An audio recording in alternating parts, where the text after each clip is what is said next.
my name is Key Pearson, and welcome to my presentation on how Garmin and other smartwatch companies have transformed the approach to optimizing a runner's training and uncovering their greatest potential for speed. Today, I'm going to be sharing with you, firstly, a little overview over the running watch industry, and then some objectives of Garmin's model for race predictions, then the decision variables, control variables, parameters of the model, as well as the optimal solution where they're going to be making runners go as fast as they can. So a little about the industry.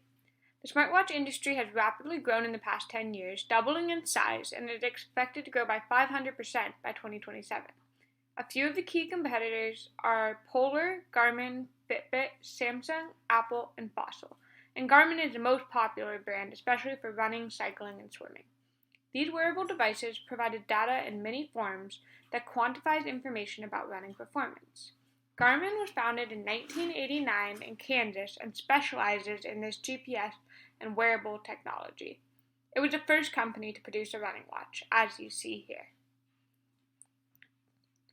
Garmin watches can collect hundreds of forms of data that can become instantly available to the user via their smartphone and the app.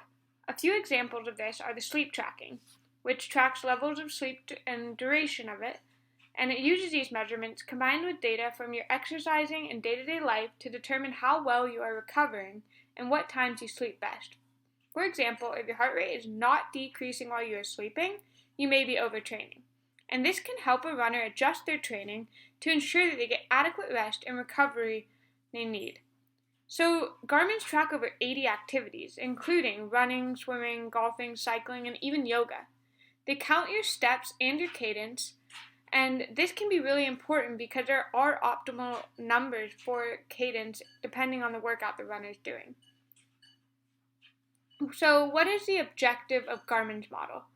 All runners, whether recreational or elite, are asking these same questions of how to run faster, train better, and avoid injuries. So Garmin is seeking to use this big data to understand how training and performance work together. With this, they are understanding and able to better predict race times before a runner races so they can pace it correctly. The steps of this are: first, a consumer needs to buy the watch. Then they need to use it, get out there, run, exercise, use it in their day-to-day lives, sleep with it, and then analyze the data through the app on their smartphone. This will give them that race predicting time so they can get after it and go get the gold or simply set a personal best.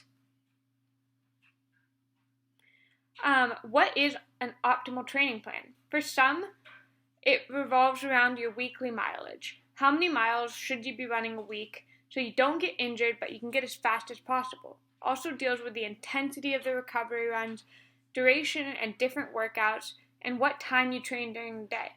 It can talk about calories and macros needed depending on the day and training, and much more. This will help you to predict your race time through an optimal training plan.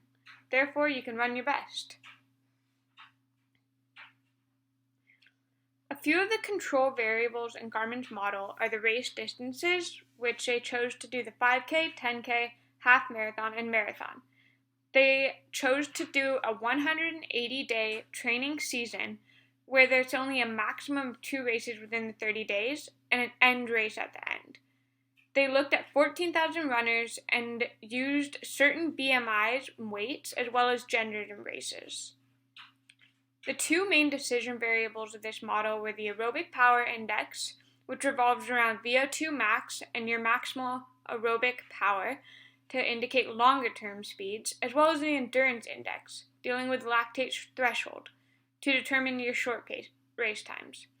The parameters of this model: they used 14,000 individuals, 1.6 million exercise activities that went over 20 million kilometers.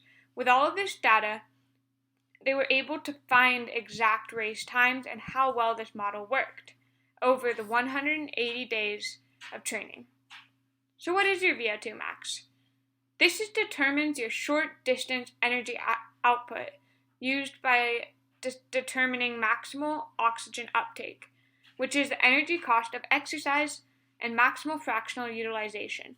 This is a very common metric for Garmin. This maximal aerobic output map that deals with VO2 max is measured in these longer distance races like the 5K, 10K, and marathon. They use velocity relative to power, so where the duration of a run gets greater, your power decreases, where P of V will equal 1. This velocity measurement in the running economy and deals with running economy and MAP and varies over distances. It measures the time over the distance, where it should measure as the time increases, the distance increases as well. Your endurance index deals with lactate threshold and is a good measurement for determining and race predicting of long races, such as the marathon. This lactate threshold is the time which the lactate starts to build up in the blood and your body can't remove it at the same rate. Your watch is able to find this metric through your recovery times and your speed and energy outputs. This will help us to get to our optimal solution. How Garmin uses this big data to predict paces and minimize race times. With this, runners are starting to find their optimal race pace that they can hold for the given distance that they want to go.